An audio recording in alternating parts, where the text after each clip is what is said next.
Welcome to Ramana's Eduzone YouTube channel. ఇంకా ఈ ఛానల్ని ఎవరైనా సబ్స్క్రైబ్ చేయకపోతే దయచేసి సబ్స్క్రైబ్ చేసుకోగలరు.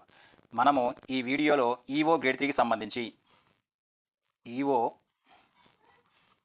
గ్రేడ్ 3కి సంబంధించి పేపర్ 2లో 11వ చాప్టర్ అయినటువంటి duties of executive officers of endowment institutions, అంటే మనకు కార్యనిర్వహణ అధికారి యొక్క విధుల గురించి తెలుసుకుందాం. చాలా చాలా ఇంపార్టెంట్ అండి. సో ఇది చాప్టర్ చాలా చిన్నది, కానీ ఎక్కువ మార్కులు రావడానికి అవకాశం ఉంటుంది కాబట్టి అందరూ కూడా దయచేసి దీనిపైన కొంచెం ఫోకస్ చేయగలరు. ఇక్కడ మనం బాగా గమనిస్తే చూడండి. ఇక్కడ ముందుగా మనం ఏం చేద్దామంటే ఇక్కడ ఆర్గానికల్ స్ట్రక్చర్ని చూద్దాం. అంటే మనకు దేవాదాయ శాఖకు సంబంధించినటువంటి ఆర్గనైజేషనల్ స్ట్రక్చర్ని కానీ మనం గమనిస్తే ఇక్కడ ఫస్ట్ చూడండి. ఫస్ట్ మనకు honourable ministry of endowments. Next మనకు ప్రిన్సిపల్ సెక్రటరీ ఆఫ్ రెవెన్యూ లేదా ఎండోన్మెంట్స్. నెక్స్ట్ మనకు కమిషన్ ఫర్ ఎండోన్మెంట్స్. తర్వాత మనకి ఎవరు ఉంటారంటే మనకి ఇక్కడ గమనిస్తే ఎడిషనల్ కమిషనర్ గారు ఉంటారు. ఎవరంటే మనకు ఎడిషనల్ కమిషనర్ గారు. ఇక్కడ నెక్స్ట్ గా మనం గమనిస్తే ఎవరు ఉంటారు మనకి ఇక్కడ ఎడిషనల్ కమిషనర్ గారు. నెక్స్ట్ సార్ మనకు రీజనల్ జాయింట్ కమిషనర్ ఎక్కడ ఉంటారైనా మల్టీ జోనల్ లెవెల్లో ఉంటారు. నెక్స్ట్ గా గమనిస్తే ఆయన కింద మనకు డిప్యూటీ కమిషనర్ ఒకసారి మనకు జోనల్ లెవెల్లో ఉంటారు. నెక్స్ట్ అసిస్టెంట్ కమిషనర్ గారు ఒకసారి డిస్ట్రిక్ట్ లెవెల్లో ఉంటారని మనం గుర్తుపెట్టుకోవాలి. ఈ వీళ్ళ కింద ఎవరు ఉంటారు మన ఈఓస్. మనకు మొత్తం 3 గ్రేడ్లు ఉంటాయండి. ఇక్కడ మనకు ఈఓ గ్రేడ్ 1, గ్రేడ్ 2, గ్రేడ్ 3. వీళ్ళ కింద ఎవరు మనకు టెంపుల్ స్టాఫ్, అదేవిధంగా కంప్యూటర్ ఆపరేటర్స్, స్వీపర్స్ ఎక్సెట్రా ఉంటారని గుర్తుపెట్టుకోవాలి. ఇది ఏంటంటే మనకి ఇక్కడ మనకు ఒక ఆర్గనైజేషన్ స్ట్రక్చర్ అనమాట. ఇది మనం బాగా గుర్తుపెట్టుకోవాలి. ఇక్కడ మనకు ఇంకొక పాయింట్ ఏంటంటే మనకి ఇక్కడ బాగా గుర్తుపెట్టుకోవాల్సిన విషయం ఏంటంటే తర్వాత మనం డిస్కస్ చేద్దాం. ఇక్కడ మనకు రీజనల్ జాయింట్ కమిషనర్ అవ్వచ్చు, అదేవిధంగా మనకు డిప్యూటీ కమిషనర్, అదేవిధంగా మనకు అసిస్టెంట్ కమిషనర్ కూడా మనకు ఈఓగా నియమిస్తారండి. మనకు ఇన్కమ్ అంటే మనకి యాన్యువల్ ఇన్కమ్ ని బట్టి వీరిని కూడా మనకి ఈఓగా నియమించవచ్చు. అయితే ఇక్కడ మనం అడగడానికి అవకాశం ఉన్నటువంటి ఏంటంటే మనకు ఇక్కడ మనకు ఒకసారికి ఈ రీజనల్ జాయింట్ కమిషనర్ ను ఎవరు ఈఓగా నియమిస్తారంటే మనకు ప్రభుత్వం చేత నియమించబడతాడు. నెక్స్ట్ గా గమనిస్తే డిప్యూటీ కమిషనర్ అవ్వచ్చు, అదేవిధంగా అసిస్టెంట్ కమిషనర్ అవ్వచ్చు. వీళ్ళు కూడా మనకు ఈఓలుగా నియమితులవుతారు. వీళ్ళిద్దరిని ఎవరు మనకు ఈఓగా నియమిస్తారంటే మనకి ఎవరు మనకు దేవాదాయ కమిషనర్ గుర్తుపెట్టుకోవాలి. చాలా చాలా ఇంపార్టెంట్. మనకి ఇక్కడ రీజనల్ జాయింట్ కమిషనర్ ఒక ఈఓగా ఎవరు నియమిస్తారంటే మనకు ప్రభుత్వం అయితే డిప్యూటీ కమిషనర్ అవ్వచ్చు, అదేవిధంగా మనకు ఇక్కడ అసిస్టెంట్ కమిషనర్ వీళ్ళిద్దరిని మనకు దేవాదాయ కమిషనర్ గారు మనకు వచ్చేసరికి ఈఓగా నియమిస్తారని ఎగ్జామినేషన్ పాయింట్ ఆఫ్ లో గుర్తుపెట్టుకోవాలి. ఓకేనా సార్. నెక్స్ట్ మనకి ఇంపార్టెంట్ పాయింట్ ఏంటంటే ఇక్కడ మనం బాగా గమనించవలసిన విషయం ఏంటంటే మనకు దేవాదాయ శాఖ అనేది దేంట్లో మనకు రెవెన్యూ భాగంలో రెవెన్యూ శాఖలో భాగమని గుర్తుపెట్టుకోవాలి. ఇది మనకు ఎగ్జామినేషన్ పాయింట్ ఆఫ్ లో అడగడానికి అవకాశం ఉంటుంది కాబట్టి దేవాదాయ శాఖ అనేది మనకు ఏ శాఖలో మనకు అంతర్భాగం అంట రెవెన్యూ శాఖ అని గుర్తుపెట్టుకోవాలి. ఇక్కడ నెక్స్ట్ మనం గమనిస్తే ఇప్పుడు మనం చూద్దాం. ఇక్కడ మనం గమనిస్తే ఇక్కడ మనకు కార్యనిర్వహణ అధికారి యొక్క విధుల గురించి మనకు ఎండోన్మెంట్ యాక్ట్ లో ఏ సెక్షన్ తెలియజేస్తుంది మనకు 29వ సెక్షన్ తెలియజేస్తుంది. అంటే మనకి ఇక్కడ 29వ సెక్షన్ వచ్చేసరికి దేని గురించి తెలియజేస్తుంది అంటే మనకు ఈఓ యొక్క అధికారాల గురించి మనకు తెలియజేస్తున్నట్లు మనం ఎగ్జామినేషన్ పాయింట్ ఆఫ్ లో గుర్తుపెట్టుకోవాలి. ఓకేనా. చూడండి ఇక్కడ మనం 2 భాగాలు చదువుతాం. ఒకటి ఏంటంటే మనం ఫస్ట్ మనకి ఇక్కడ నియామకం గురించి చదువుతాము. ఫస్ట్ ఏంటంటే మనం ఎవరి గురించి చదువుతాం, ఈఓ నియామకం గురించి మనం ఇక్కడ చదువుతాం. అంటే మనకి ఇక్కడ సెక్షన్ 29 సబ్ క్లాస్ 1 ఏం తెలియజేస్తుంటే మనకు ప్రతి మత సంస్థకు లేదా ధార్మిక సంస్థకు ఒక కార్యనిర్వహణాధికారి నియమించబడతాడు.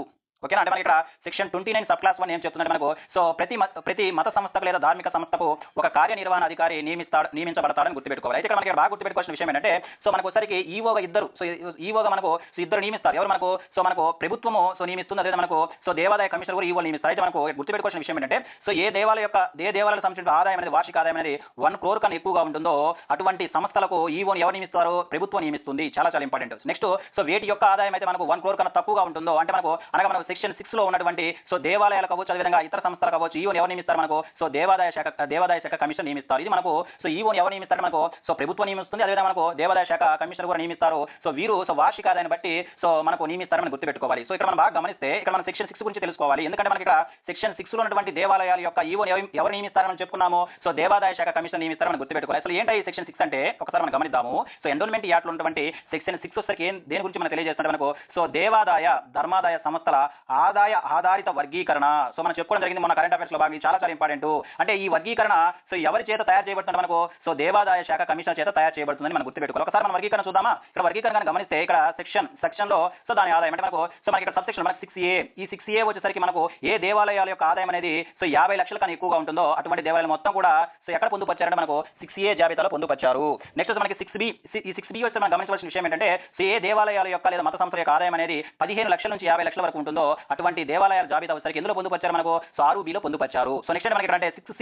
సో ఈ 6Cలో ఏంటంటే మనం గుర్తుపెట్టుకోవాల్సిన విషయం ఏంటంటే సో ఏ దేవాలయాలు లేదా మత సంస్థల యొక్క ఆదాయం అనేది సో 15 లక్షల కన్నా తక్కువగా ఉంటుందో సో వాటిని ఒకసారి మనకి ఎక్కడ చేర్చారండి సో 6Cలో చేర్చారు. నెక్స్ట్ మనకు 6D అదేవిధంగా 6E క్లాసిఫికేషన్స్ కూడా ఉన్నాయి. సో దీన్ని ఆదాయంతో సంబంధం లేకుండా వర్గీకరణ చేశారు. అంటే మన 6D దేని గురించి మనకు మతాలు అయితే 6E వచ్చేసరికి మనకు ధర్మ దాయాలను మనం గుర్తుపెట్టుకోవాలి. ఓకేనా, ఇక్కడ మనం బాగా గుర్తుపెట్టుకోవాల్సిన విషయం ఏంటంటే ఈ వర్గీకరణ ఎవరు చేస్తారంటే మనకు సో ఎవరు అంటే మనకు దేవాదాయ కమిషన్ చేస్తారని మనం గుర్తుపెట్టుకోవాలి. అయితే ఇక్కడ మనకు ఒక పాయింట్ మనం గమనిస్తే ఇక్కడ చూడండి ఏమన్నాడు సో మార్పులు చేసే అధికారము సో ఎవరికి మాత్రమే మనకు కమిషనర్ ఉంటుంది. అంటే మనకు సో గత వరుస 3 సంవత్సరాల ఆదాయాన్ని బట్టి సో మనకు ఈ కమిషనర్ ఈ జాబితాను మార్చుతారని మన ఎగ్జామినేషన్ పాయింట్ ఆఫ్ లో గుర్తుపెట్టుకోవాలి. ఓకే, ఇది మనకు చాలా ఇంపార్టెంట్ అండి. సో నెక్స్ట్ గా మనం గమనిస్తే ఇక్కడ మనం చూద్దాం చూడండి. ఇక్కడ మనం బాగా గమనిస్తే ఇక్కడ మనం గుర్తుపెట్టుకోవాల్సిన విషయం ఏంటంటే సో ప్రెజెంట్ సో ఏ దేవాలయాల యొక్క ఆదాయం అనేది 5 లక్షల కన్నా తక్కువగా ఉంటుందో సో అటువంటి దేవాలయాలకు ఈవో నియామకం తప్పనిసరి కాదని ఇటీవల మనకు సవరణ చేసినట్టుగా మనం గతంలో చెప్పుకోవడం జరిగింది. అంటే మనకు ఇక్కడ సో ఇది ఎవరిని బట్టి ఇక్కడ మనం బాగా గమనిస్తే సో విచక్షణ హక్కు అనమాట. అంటే మనకు కమిషనర్ గారు అనుకుంటే సో ఏ దేవాలయాల యొక్క ఆదాయం అనేది 5 లక్షల కన్నా తక్కువ ఉంటుందో అటువంటి దేవాలయాలు కూడా అంటే తన విచక్షణ మేరకు సో ఈవోలను నియమించే అధికారం ఎవరికి కేవలం మనకు కమిషనర్ ఉంటుందని గుర్తుపెట్టు. అంటే ఈ క్రింద ఇవ్వడానికి 4 సందర్భాలు ఉన్నాయండి. ఈ 4 సందర్భాలలో సో మనకు 5 లక్షల కన్నా తక్కువ ఉన్నటువంటి దేవాలయాలు కూడా సో మనకు వచ్చేసరికి సో ఈవోను నియమించే అధికారం ఎవరికి ఉంటుందంటే మనకు సో దేవాదాయ శాఖ కమిషనర్ ఉంటుందని మనం గుర్తుపెట్టుకోవాలి. సో ఇక్కడ మనం బాగా గమనిస్తే చూడండి ఫస్ట్ కండిషన్ అంటే మనకి ఇక్కడ మనం గమనిస్తే స్థిరాస్తులు ఇక్కడ మనం బాగా గమనించాలండి. ఇక్కడ మనం బాగా గమనిస్తే ఇక్కడ చూస్తే మనకు ఈ స్థిరాస్తులు లేదా భూములు ఉన్నటువంటి సంస్థలకు ఆదాయం అనేది 5 లక్షల కన్నా తక్కువ ఉన్నా సరే సో పరిపాలన సౌలభ్యం కొరకు ఈవో నియమించే అధికారం ఎవరికి మనకు సో కమిషనర్కు ఉంటుంది. సో నెక్స్ట్ మనకు 2 లేదా అంతకన్నా ఎక్కువ సంస్థలకు ఒక సమూహంగా చేసి కూడా మనకు సో ఈవో నియమించే అధికారం కమిషనర్కు ఉంటుంది. నెక్స్ట్ సరికి చారిత్రక ప్రాముఖ్యత ఉన్నటువంటి అదేవిధంగా అభివృద్ధి చెందుతున్న లేదా ఆదాయం పెరుగుతున్నటువంటి సో అన్ని సంస్థలు కూడా మనకు ఈవో నియమించే అధికారం ఎవరికి ఉంటుందంటే మనకు ఈవోకు ఉంటుందని గుర్తుపెట్టారు. అదేవిధంగా మనకు పర్యాటనకు వెన్నుముకగా నిలుస్తున్నటువంటి సంస్థలు కూడా మనకు ఈవో నియమించే అధికారం ఎవరికి ఉంటుందంటే మనకు దేవాదాయ శాఖ కమిషనర్కు ఉంటుందని మన ఎగ్జామినేషన్ పాయింట్ ఆఫ్ లో గుర్తుపెట్టుకోవాలి. సో నెక్స్ట్ గా మనం గమనిస్తే ఇక్కడ చూడండి ఒకసారి మనం గమనిస్తే నెక్స్ట్ ఇక్కడ మనం గుర్తుపెట్టుకోవాల్సిన విషయం ఏంటంటే ఒకవేళ ఈవో లేకపోతే ఇక్కడ చూడండి ఒకవేళ ఒక సంస్థకు లేదా ఒక దేవాలయానికి ఈవో లేకపోతే ఈవోగా ఎవరు వర్క్ అవుతారంటే మనకు సో ఆలయ ధర్మకర్త మండలి యొక్క ట్రస్టీ కానీ లేదా చైర్మన్ కానీ అదేవిధంగా మరి ఏ ఇతర ఉద్యోగి అయినా సరే సో కమిషనర్ యొక్క ఆదేశానుసారం అతను సో ఈవో విధులను నిర్వహించవచ్చు మనం గుర్తుపెట్టుకోవాలి. చాలా ఇంపార్టెంట్ ఈ పాయింట్. సో నెక్స్ట్ గా మనం ఇక్కడ గమనిస్తే సో నెక్స్ట్ చూడండి మనకు ఇక్కడ మనం నెక్స్ట్ గానే సో గమనిస్తే సో ఈవో శ్రేణులు ఇవి మనకి ఇంపార్టెంట్ అండి. సో ఎగ్జామినేషన్ పాయింట్ ఆఫ్ లో ఈవో శ్రేణులు కూడా మనకు ఎగ్జామినేషన్ పాయింట్ ఆఫ్ మనం గుర్తుపెట్టుకోవాలి. ఇక్కడ మనం ఈవో శ్రేణులు గమనిస్తే సో మొత్తం మనకు సో ఈవో గ్రేడ్ ఉన్నాయి మనకు గ్రేడ్ 1 గ్రేడ్ 2 అదేవిధంగా గ్రేడ్ 3. అయితే ఇక్కడ మనం బాగా గుర్తుపెట్టుకోవాల్సిన విషయం ఏంటంటే సో వీరిని దేవాదాయ శాఖ కమిషనర్ నియమిస్తారు. ఇప్పుడే మనం చెప్పుకున్నాము సో ఈవోను ఇద్దరు వ్యక్తులు నియమిస్తారు. ఒకటి రాష్ట్ర ప్రభుత్వం నియమిస్తుంది, ఇంకోటి మనకు నియమిస్తారు కమిషనర్. అంటే ఏ దేవాలయాల యొక్క వార్షిక ఆదాయం అనేది 1 కోటి కన్నా ఎక్కువగా ఉంటుంది అటువంటి దేవాలయాలకు వచ్చరికి రాష్ట్ర ప్రభుత్వం చేత ఈవో నియమిస్తే 1 కన్నా తక్కువ అంటే మనకు 6వ సెక్షన్ ఉన్నటువంటి అన్ని దేవాలయాలకు ఎవరు సో మనకి ఈవో నియమిస్తారంటే మనకు దేవాదాయ శాఖ కమిషనర్ గా మనం ఎగ్జామినేషన్ పాయింట్ ఆఫ్ లో గుర్తుపెట్టుకోవాలి. అంటే మనకు సో ఈవో శ్రేణులు మనకి గ్రేడ్ 1 అవ్వచ్చు, గ్రేడ్ 2 అవ్వచ్చు, గ్రేడ్ 3 వీళ్ళందరినీ కూడా ఎవరు నియమిస్తారు మనకు సో దేవాదాయ శాఖ కమిషనర్ నియమిస్తారని మనం గుర్తుపెట్టుకోవాలి. అక్కడ మనకు ఇక్కడ కొన్ని పాయింట్స్ ఇంపార్టెంట్ అంటే సో ప్రతి గ్రేడ్ లో ఉన్నటువంటి వీరి సంఖ్యను అదేవిధంగా నియామక పద్ధతిని అంటే సో వీరిని డైరెక్ట్ గా నియమించాలా లేదా ప్రమోషన్ ద్వారా నియమించాలా అదేవిధంగా ఎంత నిష్పత్తిలో నియమించాలి అనేది ఎవరు నిర్ణయిస్తున్నారు మనకు సో ప్రభుత్వం నిర్ణయిస్తుంది. ఈ పాయింట్ మనకి ఎగ్జామినేషన్ పాయింట్ చక్కగా ఉపయోగించుకోవచ్చు. ఓకేనా, అంటే మనకు ఈ గ్రేడ్ లో అంటే ప్రతి గ్రేడ్ లో ఉన్నటువంటి ఎంతమంది ఉండాలి అదేవిధంగా సో ఎంతమంది మనం డైరెక్ట్ అంటే ఎంత పర్సెంటేజ్ డైరెక్ట్ గా మనము సో రిక్రూట్మెంట్ చేసుకోవాలి అదేవిధంగా ఎంత పర్సెంట్ ప్రమోషన్ ద్వారా ఇవ్వాలి ఇవన్నీ కూడా ఎవరు నిర్ణయిస్తారు మనకు సంబంధిత సో మన రాష్ట్ర ప్రభుత్వం నిర్ణయిస్తుందని మనం గుర్తుపెట్టుకోవాలి. ఓకేనా, చాలా ఇంపార్టెంట్. సో నెక్స్ట్ గా మనం గమనిస్తే నెక్స్ట్ చూడండి సో నెక్స్ట్ 29 సబ్ క్లాస్ 2 అనమాట. ఇక్కడ మనం బాగా గమనిస్తే సో 29 సబ్ క్లాస్ 2 ఒకసారి మనం గమనిస్తే చాలా ఇంపార్టెంట్. ఇక్కడ ఏం తెలియజేస్తుంది ఇక్కడ చూడండి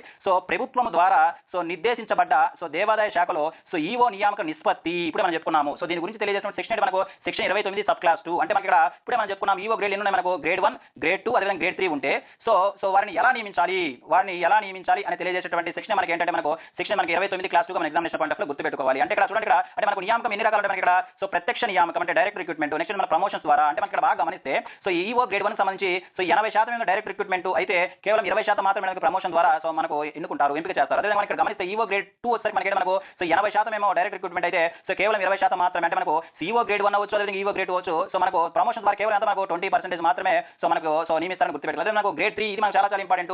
సో ఇప్పుడు 104 ఉన్నాయండి. సో 104లో సో మనకి ఏంది 60% వచ్చేసరికి మనకు ప్రత్యక్షంగా సో డైరెక్ట్ రిక్రూట్మెంట్ ద్వారా చేస్తే కేవలం 40% మాత్రమే మనకి ఏముంది ప్రమోషన్ ద్వారా సో మనకు ఈ గ్రేడ్ 3 పోస్టులు ఇస్తారని ఎగ్జామినేషన్ పాయింట్ ఆఫ్ ఈ బాక్స్ మనకు చాలా ఇంపార్టెంట్ అండి. ఓకే, అయితే ఇక్కడ మనం బాగా గుర్తుపెట్టుకోవాల్సిన విషయం ఏంటంటే ఈ గ్రేడ్ 2 ఉన్నటువంటి సో ప్రత్యక్ష నియామకం 80% కూడా ప్రమోషన్ ద్వారా అంటే 100% వచ్చరికి గ్రేడ్ 2 వచ్చరికి ప్రమోషన్ ద్వారా మాత్రమే మనకు ఫిల్ చేస్తున్నారు మనం గుర్తుపెట్టుకోవాలి. ఓకే, చాలా ఇంపార్టెంట్. సో నెక్స్ట్ మనం గుర్తుపెట్టుకోవాల్సిన ఏంటంటే మనం ఆల్రెడీ చెప్పుకున్నాం సో ఏదైనా ఒక సంస్థకు ఆదాయాన్ని బట్టి సో మనకు రీజనల్ జాయింట్ కమిషనర్ను అదేవిధంగా మనకు సో రీజనల్ జాయింట్ కమిషనర్ను సో ఈవోగా నియమించే అధికారం ఎవరికి ఉంటుందని చెప్పుకున్నాం ప్రభుత్వానికి మాత్రమే ఉంటుంది. అదేవిధంగా మనకు సో ఏదైనా సంస్థ ఆదాయాన్ని బట్టి సో డిప్యూటీ కమిషనర్ అవ్వచ్చు అదేవిధంగా అసిస్టెంట్ కమిషనర్ అవ్వచ్చు ఈవోగా నియమించే అధికారం కేవలం ఎవరికి ఉంటుంది మనకు దేవాదాయ శాఖ కమిషనర్కు మాత్రమే ఉంటుందని మన ఎగ్జామినేషన్ పాయింట్ ఆఫ్ లో గుర్తుపెట్టుకోవాలి. అదేవిధంగా మనకు ఈ పై అధికారులకు అంటే ఎవరు మనకు సో రీజనల్ జాయింట్ కమిషనర్ అవ్వచ్చు, లేదా డిప్యూటీ కమిషనర్ అవ్వచ్చు, లేదా అసిస్టెంట్ కమిషనర్ అవ్వచ్చు. సో ఈ పదవులకు ప్రత్యక్ష నియామకాలు ఉండవు. ఇది మనకు చాలా చాలా ఇంపార్టెంట్. ఓకే, అర్థమవుతుంది. అంటే సో మనకి వీరందరికీ కూడా సో ప్రత్యక్షంగా నియమించే నియామకాలు ఉండవని మన ఎగ్జామినేషన్ పాయింట్ ఆఫ్ వ్యూ గుర్తుపెట్టుకోవాలి. ఇది మనకి ఏంటంటే ఓవరాల్ గా సో మనకు సో కార్యనిర్వహణాధికారి నియామకం గురించి సో మనకి ఏం తెలియజేస్తుంది, మనకు 29 సబ్ క్లాస్ 1 అదేవిధంగా 29 సబ్ క్లాస్ 2 గురించి. నెక్స్ట్ మనకి ఇంపార్టెంట్ అంటే మనకు సో నెక్స్ట్ పార్ట్ గా మనం గమనిస్తే విధుల గురించి చూద్దాము. ఇది మనకు చాలా చాలా ఇంపార్టెంట్. అంటే మనకు కార్యనిర్వహణాధికారి యొక్క సో విధుల గురించి మనం ఇప్పుడు చూద్దాం. అంటే ఇక్కడ మనం బాగా గమనిస్తే ఇక్కడ సెక్షన్ 29(3) ఏం చెప్తుందంటే మనకు సో నియమించబడ్డ ఈఓ హిందూ మతస్థుడై ఉండి విధులను నిర్వహించాలి. చాలా చాలా ఇంపార్టెంట్. మనకు నియమించబడినటువంటి ఈఓ ఏ మతస్థుడై ఉండి మనకు విధులు నిర్వహించాలి, మనకు హిందూ మతస్థుడై విధులు నిర్వహించాలి. నెక్స్ట్ మనకు సెక్షన్ 29(3) ఏం చెప్తుందంటే సో ఈఓ ట్రస్ట్ యొక్క ఆదేశాలను పాటించాలి. అంటే మనకు సో ఈఓ సరికి ఎవరి యొక్క ఆదేశాలను పాటించాలని మనకు సెక్షన్ 29(3) చెప్తుంటే మనకు స్టేట్ మనకు ట్రస్ట్ యొక్క ఆదేశాలను పాటించాలని తెలుపుతుంది. అయితే ఇక్కడ మనం బాగా గుర్తుపెట్టుకోవాల్సిన విషయం ఏంటంటే మనకు ఈ ఎండోన్మెంట్ యాక్ట్ లో ట్రస్ట్ గురించి తెలియజేసిన సెక్షన్ మనకి ఇంపార్టెంట్. మనకు సెక్షన్ 15 చాలా చాలా important. Okay, so next section మనం గమనిస్తే ఇవన్నీ కూడా ఏంటంటే మనకు ఈఓ యొక్క విధులండి. ఓకే, ఇక్కడ మనం గమనిస్తే నెక్స్ట్ చూడండి సెక్షన్ 29(3)(b). సో ఈఓ ప్రభుత్వం నుండి జారీ చేయబడ్డ ఆదేశాలను మరియు సో పరిమితులకు కట్టుబడి ఉండాలి. సో మనకు ట్రస్ట్ కు కట్టుబడి ఉండాలని తెలియజేస్తే మనకు సెక్షన్ 29(3)(a). అదేవిధంగా ప్రభుత్వానికి కట్టుబడి ఉండాలని తెలియజేసిన సెక్షన్ మనకి ఏంటంటే సెక్షన్ 29 సబ్ క్లాస్ 3(b)గా మనం గుర్తుపెట్టుకోవాలి. సో నెక్స్ట్ సెక్షన్ మనం గమనిస్తే ఇక్కడ ఏమంటారు చూడండి ఒకసారి. సో నెక్స్ట్ సెక్షన్ గమనిస్తే నెక్స్ట్ సెక్షన్ మనకు సెక్షన్ 29(3)(b)(1) అనమాట. ఇదేంటి మనకంటే సో భూమి రికార్డులు అదేవిధంగా సో ఆస్తుల నిర్వహణ మరియు సంరక్షణ గురించి. అంటే మనకు సో ఏదైనా ఒక మత సంస్థ కావచ్చు, దేవాలయం సంబంధించి సో భూమి రికార్డులు అవ్వచ్చు, అదేవిధంగా ఆస్తుల నిర్వహణ అదేవిధంగా సంరక్షణ సంబంధించి పూర్తి బాధ్యత మనకు ఈఓది. ఓకేనా. సో నెక్స్ట్ చూడండి ఇక్కడ సెక్షన్ 29(3)(b) సబ్ క్లాస్ 2 ఇదేం తెలియజేస్తుంది మనకు సో మనకు ఆదాయం వ్యయం గురించి. అంటే మనకు ఏ మత సంస్థకైనా లేదా దేవాలయ సంస్థకైనా మనకు వచ్చే ఆదాయం అదేవిధంగా చేసే ఖర్చు గురించి తెలియజేసేటువంటి సరే మనం గమనిస్తే ఆదాయం వ్యయం గురించి తెలియజేసిన సెక్షన్ మనకి ఇదన్నమాట. ఒకటే మనకు ఇక్కడ సో మనకు ఆదాయ సేకరణకు ఏర్పాట్ల గురించి అదేవిధంగా సో వ్యయం చేసేందుకు పూర్తి బాధ్యత ఎవరిది, మనకు ఈఓది అని గుర్తుపెట్టుకోవాలి. సో నెక్స్ట్ సెక్షన్ చూడండి ఇక్కడ. సో నెక్స్ట్ సెక్షన్ గమనిస్తే ఇక్కడ సెక్షన్ చూడండి ఇక్కడ ఏమవుతుంది సెక్షన్ 29(3)(b) సబ్ క్లాస్ 3 అనమాట. సో ఇదేంటంటే మనకు సో న్యాయపరమైనటువంటి విధుల గురించి. అంటే మనకి ఇక్కడ సో ఈఓకి ఉన్నటువంటి న్యాయపరమైన విధుల గురించి తెలియజేసిన సెక్షన్ మనకు సెక్షన్ 29(3)(b) సబ్ క్లాస్ 3గా మనం గుర్తుపెట్టుకోవాలి. మనకు సంస్థకు సంబంధించి అన్ని న్యాయ వివాదాలలో వాదిగా అదేవిధంగా ప్రతివాదిగా కోర్టులో వ్యవహరించవలసినటువంటి పూర్తి బాధ్యత ఎవరికి ఉంటుందంటే మనకు ఈఓకు ఉంటుందని సో మనం ఈ సెక్షన్ ద్వారా తెలుసుకోవచ్చు. సో నెక్స్ట్ గాని గమనిస్తే అంటే ఇక్కడ మనం బాగా గుర్తుపెట్టుకోవాల్సిన విషయం అంటే న్యాయ విధులలో